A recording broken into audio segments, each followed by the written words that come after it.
Welcome to Ian 102 Business Writing, the second week. We're going to be talking about process analysis and basic writing skills. This is one of two videos about the course this week. We may not always break it down this way, but there's enough material to go over. I thought it'd be better in two shorter videos than one really long one.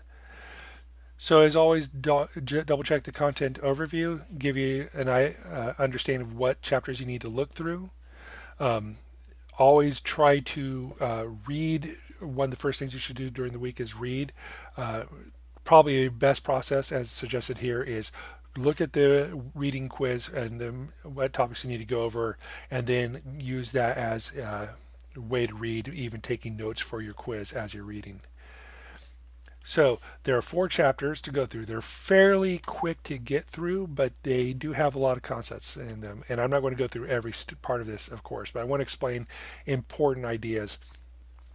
And the first one is a thesis statement. And by now you should understand the thesis statement not only introduces the topic, but it helps drive the topic. Things should tie back to the thesis statement. The thesis statement should always help drive where you're going. You're basically making a promise that this is what you're going to discuss. So you should compose it thoughtfully so that if you get lost while writing, you can always check back in with your thesis statement. What was it I need to say? So it has several parts. First of all, what is your topic? And don't dilly dally about this. Many people will say, spend time warming up to it. They'll say, in a society, in our world today, in the modern world, none of that actually gets to the point. All that is you stretching before you start running the race. And most people just want to see you run the race. So, what is it you're talking about? And then, what is it you have to say about it? And so that's taken as your position. I will say this about it. Here's what I think is important. Here's what I think you should know.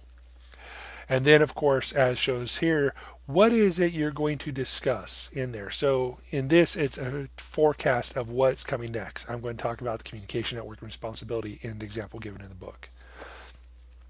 So when you're doing pre-writing, while often it says thesis statement first, what a lot of people do, and this is one of the ways I work, is I think of my topic first, then I'll also jot a note about something I want to say about it. And then I usually don't try to craft that into a full thesis statement until I've gone through the rest of my pre-writing, figured out some of the details I want to say, so that I can go back and use all that to help make my thesis statement more thoughtful and more comprehensive. I have pointed out details I want to discuss. So when I, in my thesis statement, say, I'm going to show you how to do these things, you are actually being clear. And you will be rewriting the thesis statement. Don't think it's locked in stone after you're done with pre-writing. You should ideally, during the revision process of your essay, look at the entire essay and go, did my thesis statement actually make sense? Did I leave something out, or do I need to add something to the thesis statement, or should I take something out of the thesis statement? So always double check, always go back. So these give you several ideas of how you work through thesis statements and topic ideas. Like I said, I'm a big fan of doing a lot of the other work in pre-writing before I complete my topic sentence.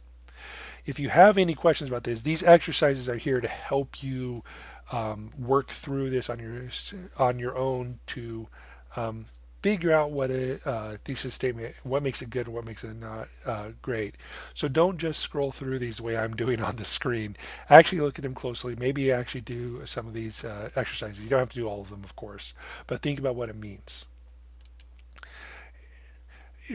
What else is always think about the evidence you're going to have to back this up, the points you're going to make. Here's an idea I have, here's a story I have, here's information I can put into it. And that will help you go back to the thesis. Another thing to think about is while a thesis statement can drive an entire paper, every paragraph can have its own thesis. It doesn't necessarily have to be as complex. So when you're writing a paragraph and you want to make points to support that single idea that goes into that paragraph, they also use a thesis to state there. For example, if I were writing a paragraph about why this is a good thing to do, I may suggest here's what's going wrong, and that single idea in that paragraph will drive my search of evidence of what's wrong. So always double check things to always understand the level of evidence you're going to need to support the thesis, that sort of thing.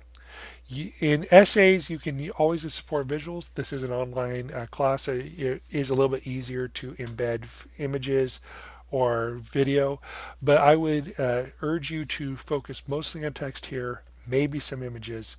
Video and podcasts and that sort of thing may be something you can add if it's absolutely necessary, but that can also be hard to do organically, so don't worry about it. All right.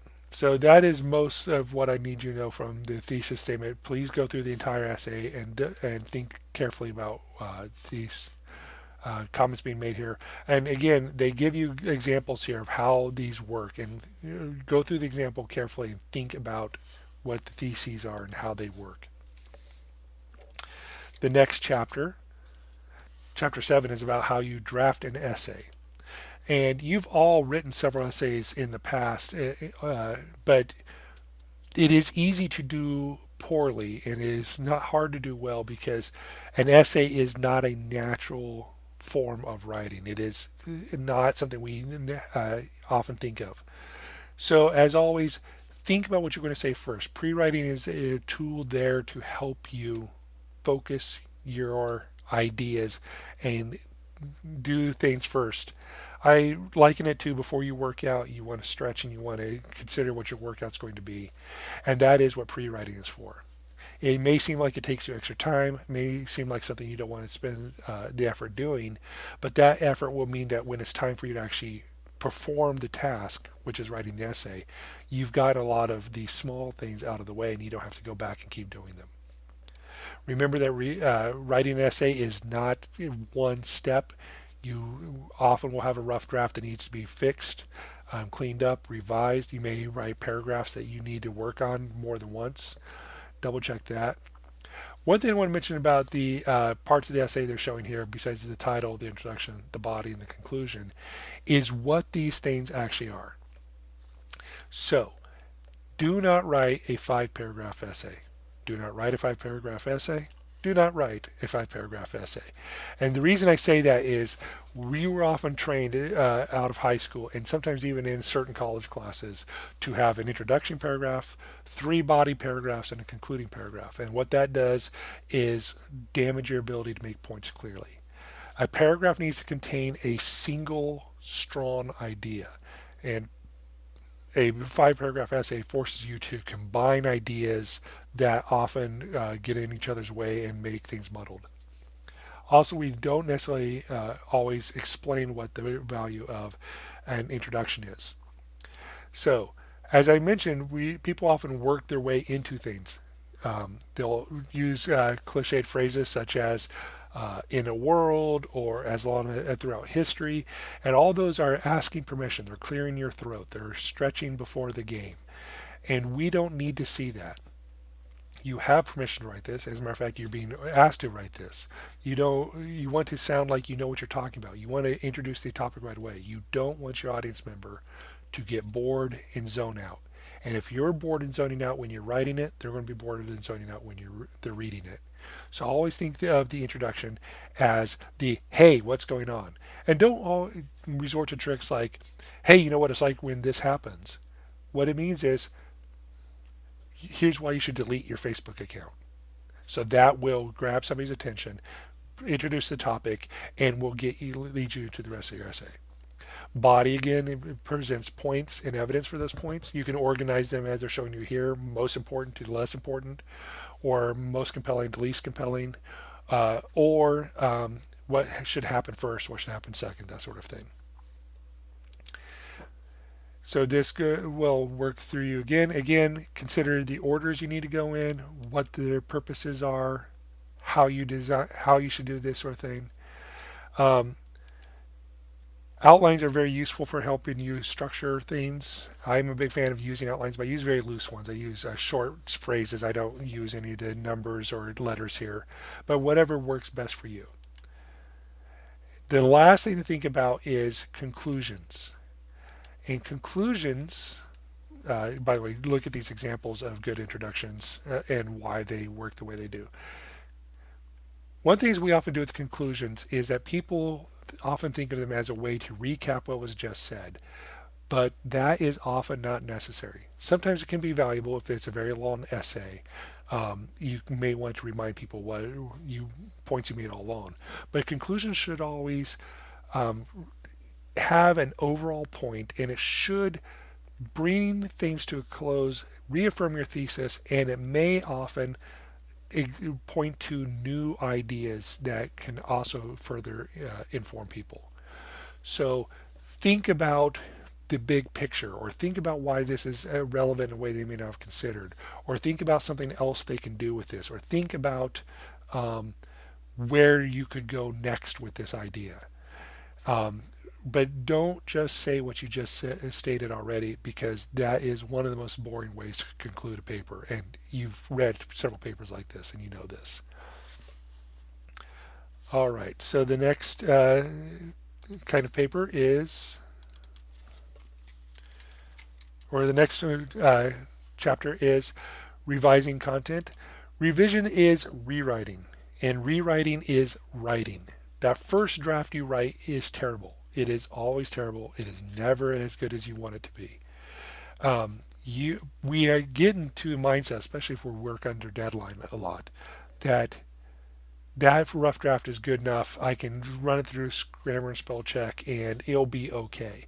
And I can tell you right now, it's never going to be as good as it would be on the second, third, or fourth draft. That does take time.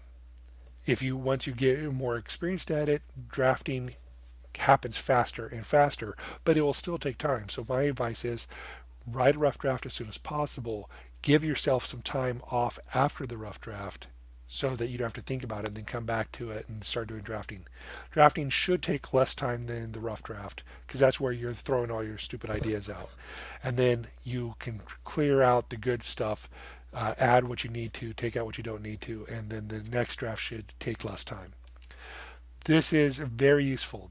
I would look at all these techniques, listen to problems. Reading the draft out loud is, I hate doing it, but it is so valuable. I find so many errors when I do this. Having somebody else look at them, especially somebody you trust. And you don't want somebody who says, oh, this is so good, or I don't get it. You want somebody who will give you clear, thoughtful feedback.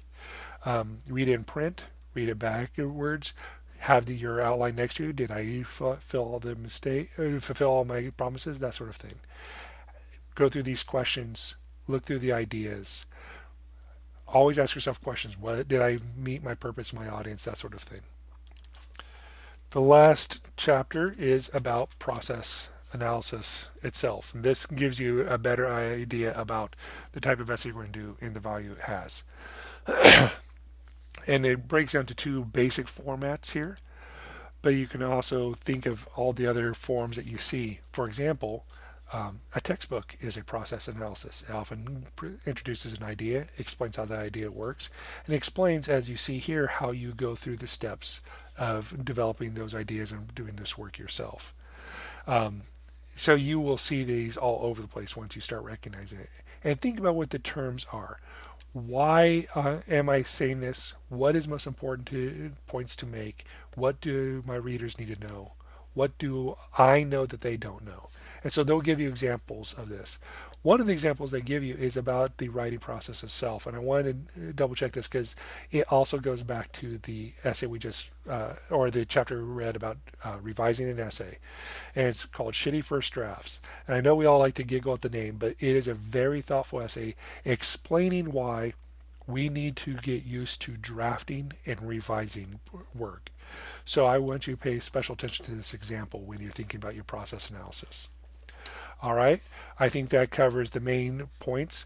Listen to my other video for explanations of the assignments. And if you have any questions, you can always contact me online, email, through the forum, or I do have office hours online through the chat room. This week, I will probably not be paying that much attention. I'm meeting with students in person. So if you want to make certain to talk to me in my chat hours, please shoot me an email first, and I'll make certain I'm looking at the screen more often. Thank you.